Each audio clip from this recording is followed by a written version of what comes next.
The Science of Soulmates. A love story beyond logic by psyche and soul. Watch how the love story of two uniquely different individuals unfold.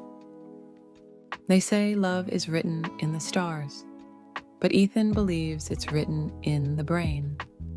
Nothing more than neurotransmitters firing in the right sequence.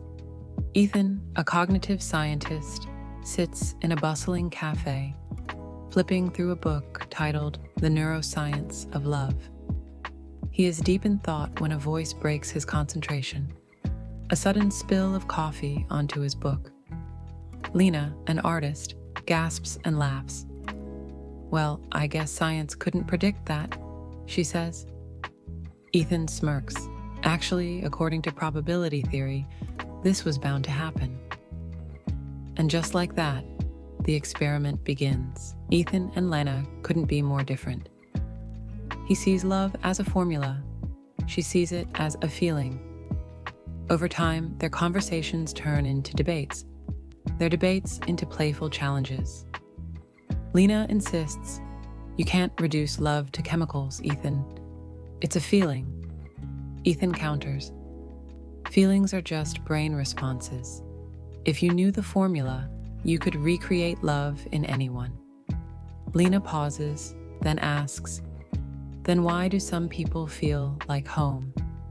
For once, Ethan has no scientific answer. Determined to prove his point, Ethan proposes an experiment. The famous 36 questions, scientifically curated to make two people fall in love. Lena agrees, curious about what he might discover. Question after question, their walls begin to crumble. "What's your most painful memory?"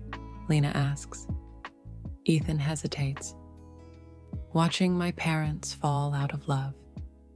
For the first time, he isn't observing the data. He's part of it. Days pass.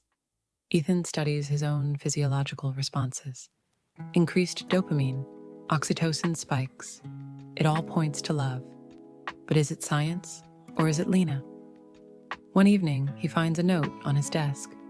"You can measure love, but can you feel it?" Lena is gone. For the first time, Ethan doesn't reach for a theory. He reaches for his coat.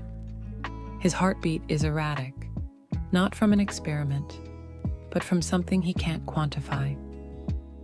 He runs into the rain, chasing the only thing he never factored into his calculations: love itself. Ethan finds Lena at the cafe, staring out at the rain. He sits beside her, breathless. "Maybe love is science," he says. "But maybe it's also magic." Lena smiles. "Took you long enough to figure that out, Professor." And just like that, the experiment is complete. Not on paper, but in their hearts. Perhaps love is the perfect paradox. Both measurable and immeasurable. Both logic and chaos. Maybe, just maybe, soulmates are the intersection of science and something beautifully unexplainable. The Science of Soulmates. A love story beyond logic by psyche and soul.